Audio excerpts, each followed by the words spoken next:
It's one of the most exhausting battles a parent can face, right? The child who just will not sleep in their own bed. If this sounds painfully familiar, you know the frustration, you know the confusion, and you definitely know the tiredness that comes with it. But what if the solution isn't about winning some kind of battle, but about understanding what's really going on in their little head? Let's dive into that. You've probably tried everything: the gentle coaxing, the firm demands, maybe even a sticker chart. And yet, every single night, you hear those little footsteps coming down the hall, heading straight for your room.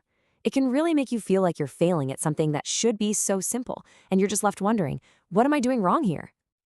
Well, here's the good news. You're not failing. The key isn't to win the sleep battle, it's to completely flip the script on it. Together, we're going to unpack the psychology behind why this happens and find a strategy that actually builds your child's confidence instead of just trying to manage their behavior. All right, so here's the big shift in thinking.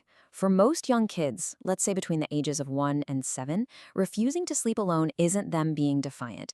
It's not misbehavior. It's an expression of fear, a very real and actually a very normal fear. You know, what's so fascinating here is the total disconnect. As parents, we're tired, we're frustrated, and we see a behavior that we need to correct. But from our child's perspective, they're feeling a huge emotion they need help with.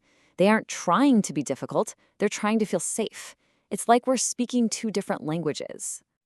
And you know what? These fears aren't just random. They're actually predictable stages of development. For the little ones, their imagination is just going into overdrive, turning a simple shadow from a coat into a scary monster.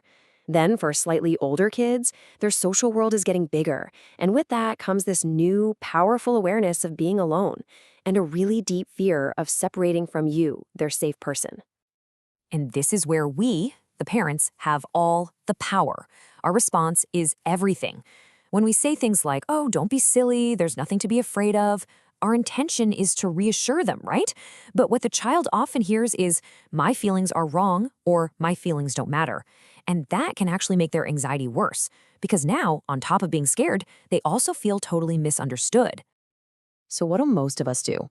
The most common, loving instinct is to just bring them into our bed. It solves the immediate problem, everyone gets back to sleep. But let's take a closer look at how this seemingly safe solution can accidentally build a whole different kind of problem down the road. And this right here, this is the powerful subconscious message they get every single time they feel scared in their room, and the solution is to physically remove them from it. Their brain forges a connection. My room is the scary place. My bed is unsafe. The only truly safe place is my parents' bed. This whole process reinforces what psychologists call a dependent attachment, not a secure one. A child with a secure attachment knows you're their safe home base, which gives them the confidence to go out and cope on their own. But a child with a dependent attachment learns that they literally cannot cope unless you are right there physically next to them. And the long-term effects of this dependency, well, they can be pretty significant. It's not just about sleep anymore. It can spill over into broader anxiety when they're alone, a real lack of self-confidence, and an emotional reliance on you that can actually get in the way of their development. Our loving intention to protect them can accidentally teach them that they're not capable of feeling safe by themselves. There's also another piece to this, and it's an important one.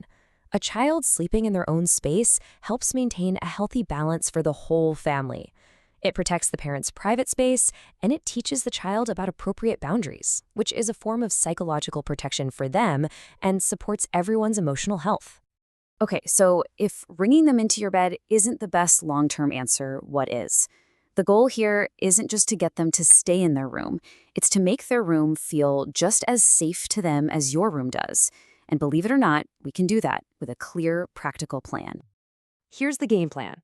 It's a 4-step approach that forms the foundation of all of this. We're going to validate their feelings, create a powerful little routine, slowly build their independence, and then help them feel like they own their space. Step 1 is huge. Validate the fear. Instead of dismissing it, you name it and show you get it. Just saying something like, "I understand, honey. Shadows can look really spooky sometimes," immediately lowers their stress hormones. You're not agreeing that a monster is real. You're agreeing that their feeling of fear is real and valid, and that changes everything. Okay, step 2 is all about creating a consistent safety ritual. And listen, this does not have to be a long, drawn-out thing. We're talking 5 minutes of calm connection, a big hug, A quiet chat about something nice from their day, a super short story. Doing this consistently signals to their brain, everything is okay, I am safe. It becomes this powerful little anchor of security for them. Step 3 is the gradual separation method. This is so effective because you never just suddenly leave them to fend for themselves. You start by staying close, maybe in a chair by their bed. Then, week by week, you move that chair a little further away, towards the door, then into the hallway. You're teaching their nervous system step by step that they can feel safe even as you get farther away. It's brilliant. And finally, step 4, make their room a place they actually want to be. This is all about empowerment. Let them pick out their own cool bed sheets, give them a special nightlight that they have control over, put their favorite stuffed animal on guard duty. When you give them a sense of ownership and comfort, you help transform the room from a place of fear into their own personal, cozy sanctuary. All right, now for the big one. You've done all the steps, you've set up the routine, but you still hear those little footsteps in the middle of the night. What do you do in that exact moment when you're half asleep and your willpower is at 0? This is it. This is the moment where all your hard work is put to the test. Your response right here at 2 in the morning is what will make or break this entire strategy. I can't stress this enough. Consistency is absolutely everything. And the procedure is so simple, but it has to be followed every single time. Rule 1, they do not get into your bed. No exceptions. Rule 2, you don't get angry. You don't even have a big conversation. You just calmly and gently guide them right back to their own room. You can say something calm and reassuring just like this. See what you're doing? You're offering emotional safety. I know you felt uneasy. I'm right here, while firmly but lovingly protecting that physical boundary. Let's go back to your bed. You become the calm, consistent rock they can rely on.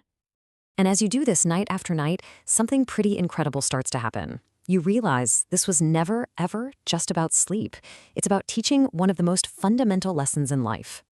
Because what you're really doing in those quiet middle-of-the-night moments is helping your child build their own internal sense of safety.